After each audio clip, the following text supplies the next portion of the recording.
আসসালামু আলাইকুম, কেমন আছেন সবাই? আশা করি সবাই ভালো আছেন।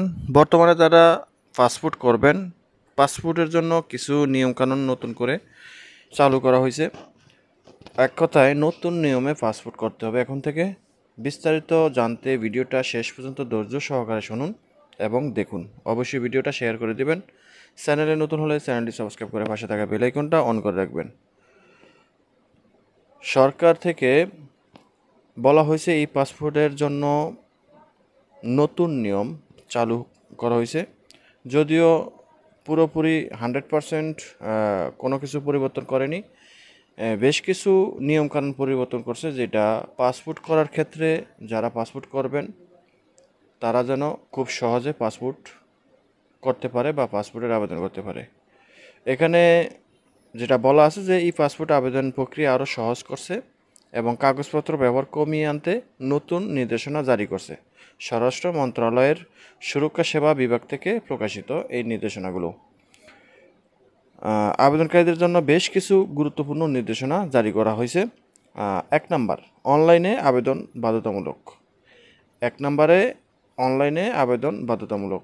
এটা তো পূর্ব থেকেই বাধ্যতামূলক ছিল, তবে অফলাইনেও কিন্তু এই আবেদন করা যেত, সেটা টোটালি বিলুপ্তি করে দিছে, অর্থাৎ বাতিল ঘোষণা করছে।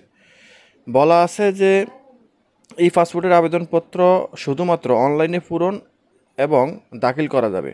সত্যায়িত কাগজপত্র বা আলাদা করে কোনো ধরনের ছবি সংযুক্ত করার কোনো প্রয়োজন নেই। অর্থাৎ আপনি শুধু অনলাইনে আপনি এই আবেদন করবেন বা ফিজিক্যালিভাবে কোনো রকম পাসপোর্ট সাইজের ছবি বা কোনো কিছু সংযুক্ত করার কোনো প্রয়োজন হবে না।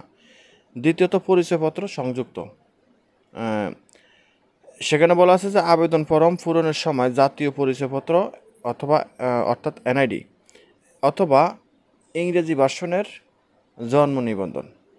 যাদের এনআইডি কার্ড ফিজিক্যালি বা এই নাই, তারা জন্ম নিবন্ধন দিয়ে পাসপোর্ট করার জন্য আবেদন করতে পারবেন। তবে জন্ম নিবন্ধনটা অবশ্যই ইংরাজি ভার্সন হতে হবে, বাংলা লেখা থাকলে হবে না, যেটাকে সংক্ষেপে বলে বিআরসি।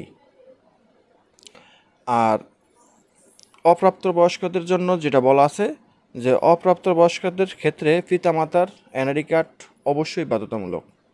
যাদের বয়স একেবারে কম তাদের জন্য পিতামাতার এনআইডি কার্ড অবশ্যই প্রয়োজন। 3 নম্বরে, বয়সভিত্তিক দলিল প্রয়োজনীয়তা। সেখানে বলা আছে 18 বছরের নিচে কেবল ইংরেজি ভার্সনের বিআরসি, অর্থাৎ যাদের 18 বছর বয়সের কম তারা যদি পাসপোর্ট করতে চায় তাহলে তাদের বিআরসি সার্টিফিকেট লাগবে, অর্থাৎ বার্থ সার্টিফিকেট। জন্ম নিবন্ধন ইংরেজি ভার্সন লাগবে, বাংলা হলে চলবে না। এরপরে বলা আছে যে 18 থেকে 20 বছর বয়সীদের জন্য এনআইডি অথবা জন্ম নিবন্ধন, ইংরেজি ভার্সনের জন্ম নিবন্ধন অথবা এনআইডি কার্ড, দুইটার যে কোনো একটা হলেই চলবে। এরপরে বলা আছে যে 20 বছরের ঊর্ধ্বে যারা আছে, অর্থাৎ যাদের বয়স 20 বছরের বেশি, তাদের একমাত্র এনআইডি কার্ড। আর বিদেশ থেকে আবেদন করলে তারা জন্ম নিবন্ধন দিয়ে আবেদন করতে পারবেন। এখানে প্রবাসীদের জন্য বিশাল এক সুযোগ সুবিধাও আছে। যারা দেশে আছেন তারা এনআইডি কার্ড দিয়ে এই 20 বছরের উপরে যারা আছেন তারা যদি একজন প্রবাসী হয়ে থাকেন, সেই ক্ষেত্রে যদি আপনার এমআরপি পাসপোর্ট থেকে থাকে, বাংলাদেশে আছেন, এই পাসপোর্টের জন্য আবেদন করবেন, সেখানে আপনার এনআইডি কার্ড লাগবে। ঠিক আছে। আর যদি বিদেশে থেকে থাকেন, প্রবাসে থেকে থাকেন, তাহলে আপনি জন্ম নিবন্ধন দিয়েই আবেদন করতে পারবেন যদি আপনার এনআইডি কার্ড না থেকে থাকে। কারণ আমরা অনেকে আছি যে প্রবাসে থাকার কারণে এনআইডি কার্ড করতে পারিনি, তো সেটা আপনি একজন প্রবাসী, সেটা অবশ্যই আপনার ভিসা পাসপোর্ট আছে, তো সেই পরিপ্রেক্ষিতে আপনি জন্ম নিবন্ধন দিয়ে আপনি বাংলাদেশে আসার পর জন্ম নিবন্ধন দিয়ে আপনি এনআইডি কার্ড করে নেবেন, বা এনআইডি কার্ড যদি করতে না পারেন বা ইনস্ট্যান্ট আপনি পাসপোর্ট করতে হবে, সেক্ষেত্রেও কিন্তু আপনি জন্ম নিবন্ধন দিয়ে করতে পারবেন। আর যেখানে আরেকটা জিনিস বলা আছে 4 নম্বরে, আবশ্যিক গড় পূরণ, অর্থাৎ আবেদন ফরমের তালিকা, যেখানে মানে আবেদন ফরমের যে তারকাগুলো আছে, আপনারা দেখবেন যে পেপারসের ভিতরে তারকা সাইজের, অর্থাৎ স্টার সাইজের, যে আমরা যে মোবাইলে বাটন চাপি যে স্টার হ্যাশ, তো এই স্টার যেই চিহ্নটা আছে, এই চিহ্নিত ঘর অবশ্যই পূরণ করতে হবে। যেখানে যেখানে স্টার চিহ্ন আছে সেই স্টার চিহ্নযুক্ত ঘরগুলো অবশ্যই পূরণ করতে হবে। 5 নম্বরে বলা আছে দত্তক অথবা অভিভাবক। দত্তক অথবা অভিভাবক সংক্রান্ত আবেদনপত্রের সঙ্গে সুরক্ষা সেবা বিভাগের অনুমোদিত আদেশ সংযুক্ত করতে হবে। অর্থাৎ আপনি সুরক্ষা সেবা থেকে আপনি সেই সেবা বিভাগের অনুমোদিত আদেশ সেখান থেকে একটা পেপার নিয়ে সংযুক্ত করতে হবে। আর ঠিকানা অনুযায়ী আবেদন যেখানে বলা আছে যে আবেদন সংশ্লিষ্ট পাসপোর্ট অফিস বা বাংলাদেশ মিশনে দাখিল করতে হবে। অর্থাৎ আপনি যদি বাংলাদেশে থেকে থাকেন তাহলে আপনার জেলা যে পাসপোর্ট অফিস সেখানে জমা করতে হবে, অথবা আপনি যদি বিদেশে থেকে থাকেন তাহলে সেখানে বাংলাদেশ যে কনসুলেট আছে বা বাংলাদেশ এম্বাসি আছে, দূতাবাস আছে, সেখানে আপনি জমা করবেন।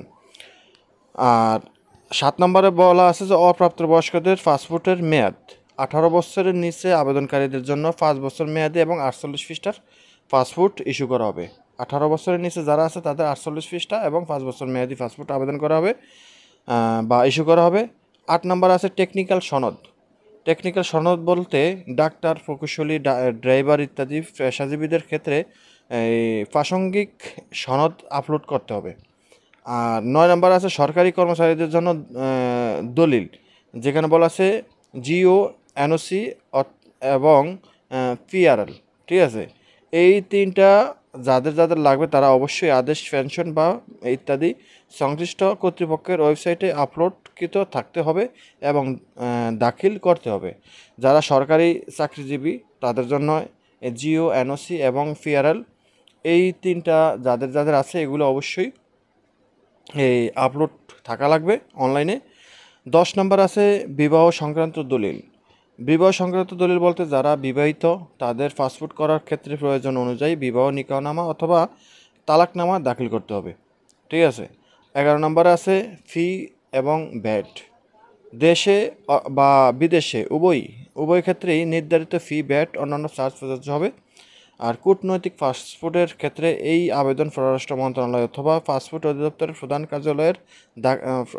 কার্যালয়ে দাখিল করতে হবে। 13 নম্বরে বলা আছে জরুরি আবেদন, অর্থাৎ আপনি জরুরি বা নর্মাল ইমার্জেন্সি যে পাসপোর্টগুলো করবেন সেখানে বলা আছে যে জরুরি অথবা অতি জরুরি আবেদন করলে পুলিশ ক্লিয়ারেন্স সনদ জমা দিতে হবে। অর্থাৎ আপনি যদি খুব জরুরিভাবে পাসপোর্ট করতে যান তাহলে আপনাকে অবশ্যই থানা পুলিশ ক্লিয়ারেন্স জমা দিতে হবে। আর অতি জরুরি যারা পাসপোর্ট নিতে চান তারা 2 দিনের ভিতরে, 2 কর্মদিবসের মধ্যে পাসপোর্ট পেয়ে যাবেন, তবে এখানে পুলিশ ক্লিয়ারেন্স লাগবে। আর জরুরি একটা আছে অতি জরুরি, আর একটা হচ্ছে আপনার জরুরি। তো শুধু জরুরি সেটা হলো 7 কর্মদিবস, অর্থাৎ 7 দিনে আপনি পাসপোর্ট পাবেন। আর অতি জরুরি হলে 2 দিনে পাবেন। আর রেগুলার যেটা নর্মালি আমরা দালালের মাধ্যমে যারা পাসপোর্ট করি তারা কিন্তু 1 মাস সময় নেয়। অবশ্যই এখানে 1 মাস না, এখানে বলা আছে 15 দিন।